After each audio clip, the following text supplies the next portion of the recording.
Il-Viċi Sindku ta' Ħalarawri Franceska Attart li għadha kemm irriżenjat mill-Partit Nazzjonalista ftit tal-jiem ilu gidbet lill-istess partit dwar il-qagħda fil-lokalità u tmexxija tal-Kunsill immexxi minnu.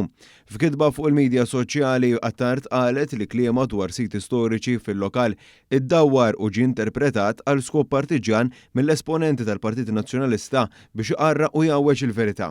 Kienet tirreferi għal filmat li jittella fil-ġimgħa l-kbira mill-Kunsillieri Nazzjonalisti fosthom is-Sindku Helen Gawċu il-President tal-Kolleġġ tal-Kunsillieri tal-Partit Nazzjonalista Liam Xiberras.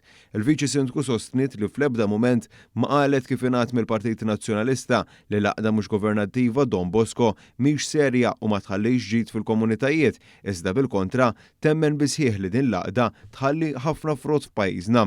Fl-aħħar jiem wara li għażlet li ma tibqax tirrappreżenta lill-Partit Nazzjonalista, Attart qalet fuq il-midja soċjali nuqqasijiet kbar li jeżistu fejn jidħlu siti storiċi fil-lokal, partikolarment il-fortizza tal-Anċeritika u t-torri ta' Semiforu.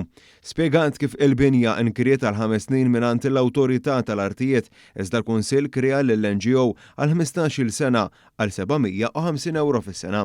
Teniet li fil-kuntratt ta' sublease iffirmat f'Ottubru tal-2023 anke qatt ma tressaq l-approvazzjoni tal-Kunsill instab li m'hemm l-ebda klawżola li tissalvagwardja lill-Kunsill u l-għaqdiet lokali dwar l-użu ħieles tal-binja.